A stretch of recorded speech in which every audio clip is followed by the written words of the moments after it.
Erin Ulmer, Wendy and Kevin head over to the local hardware store to warn Ian and Erin that, hey, death is still coming, and they're next. But instead of taking it seriously, Ian and Erin basically treat the whole thing like a joke. Death is fucking complicated. While the conversation gets more dramatic, Ian accidentally knocks a box of nails off a shelf. Not a big deal, except it eventually lands on a forklift's gear shift. The forklift, now fully possessed by death or terrible safety standards, slowly starts rolling through the store. It crashes into a massive shelving unit and jabs it like it's trying to pick a fight. A hammer falls off the shelf and hits the forklift's controls, which somehow triggers it to start lifting the shelf. It begins rising slowly, presses into a set of ladders, and after a little resistance, the ladders finally give out,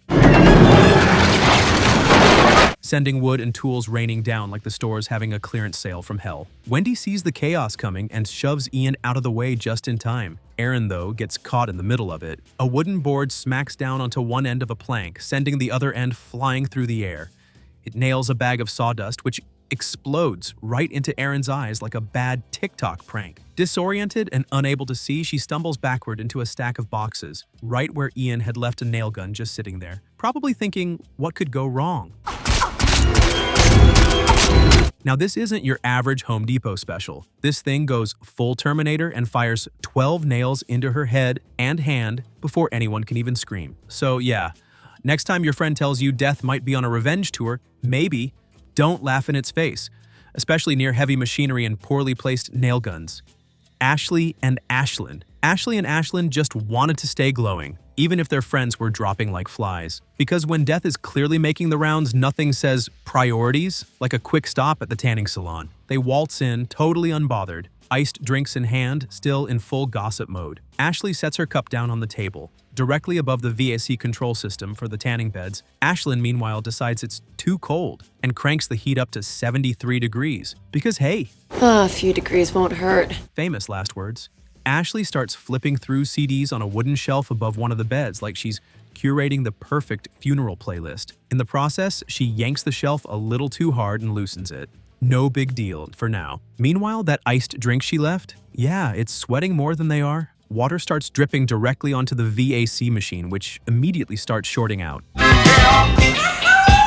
The girls begin to notice things getting a little too hot, and not in the good beachy kind of way. A gust from the vent knocks over a coat rack, which takes out a potted plant, which knocks the CD shelf off the wall and right onto Ashley's tanning bed. Ashlyn tries to get up, but her bed slides into the locking mechanism and somehow locks both beds shut. Death was clearly feeling creative today. They start screaming, kicking, banging on the lids, but no one's around. The heat keeps rising. The plastic starts to melt. Their skin literally begins cooking, their goggles fusing to their faces. It's not even a slow burn. It's a full-on horror rotisserie. Ashlyn's bed starts to rumble. The glass suddenly explodes and flames shoot straight into her face like death just hit the broil setting. Her hand slaps against the glass, then slides down slowly as both girls are roasted alive in the most violent tanning session ever. And somewhere, death is probably sipping that iced drink Ashley left behind thinking SPF 1000 wouldn't have saved you. Evan Lewis. Evan just hit the lottery and he's riding the high like he's untouchable. Rolls into his apartment carrying shopping bags, cranks up the music, tosses out some crusty spaghetti from his window, a move that'll come back for revenge later, and starts settling into his brand new life of luxury, shirtless naturally. He pops some noodles in the microwave for dinner, totally unaware that a fridge magnet just fell in with them. He also throws some mozzarella sticks in a pan. While dinner's slowly turning into an insurance claim, Evan's checking his messages, which are suddenly flooded with women who've just remembered he exists. Funny how winning millions changes your dating pool. He slips on his flashy new watch and ring, flexes a little, Yeah, just wanted to say congratulations. and then gets interrupted by a full microwave light show. Sparks start flying inside that thing, and in the panic, his ring drops right down the sink drain. Obviously, he tries to reach in after it, but his watch gets stuck because designer accessories and garbage disposals don't mix. Meanwhile, the mozzarella sticks have caught fire. He grabs a towel to smother the flames, and instead knocks the entire pan over, igniting the kitchen. Finally, he manages to get his hand free, snatches a fire extinguisher, blasts it until it runs dry, then sprints to the window. But the window slams shut on him like death just said, Not so fast. He smashes one open with a chair and finally escapes. just as his apartment explodes behind him. On the fire escape, Evan breathes a sigh of relief and starts climbing down. The escape ladder gets stuck, but he kicks it loose and lands safely. Shit, I'm lucky. And then karma. He slips on the old spaghetti he threw out earlier. Yep, that spaghetti. Falls flat on his back, and the ladder comes swinging down, straight toward his face. It stops inches from his eye. Evan sighs, and then the ladder drops that final inch, driving straight through it. Just like that, Evan's lottery luck runs out, and his brain follows. Valerie Lewton. Valerie just wanted a quiet night to pack her things and maybe avoid getting murdered by fate. Instead, she gets a surprise visit from Alex, who shows up like some jittery, doom-obsessed weirdo trying to check on her safety. Not suspicious at all. Naturally, she does what anyone would when a guy shows up like that. Calls the FBI. With Alex hauled off by the agents, Valerie decides it's finally time to relax. She starts making tea, but then spots her school's logo on the mug, which makes her panic and throw the water across the room. Instead, she grabs a frozen bottle of vodka from the freezer. Because, I'm coping. She pours the vodka into the same mug without realizing that hot water plus ice-cold booze equals cracked ceramic and, more importantly, drip hazard. But seriously, how do you not notice a crack like that? She holds the mug directly on top of the monitor, then turns her back to pack. Vodka begins dripping into the computer's guts. Sparks fly. Smoke rises. Valerie turns around and leans in for a better look. The monitor explodes right in her face, launching a chunk of glass into her neck. On instinct, she pulls it out, like you definitely shouldn't, and now she's bleeding like she walked off a slasher set. She stumbles toward the kitchen, holding her neck, while behind her the sparks finally catch the vodka trail and light it up. She makes it to the kitchen just in time for the fire to reach the vodka bottle. The bottle explodes, slams her to the floor, and now the entire kitchen is catching fire. After being released, Alex arrives at her house and finds Valerie on the kitchen floor.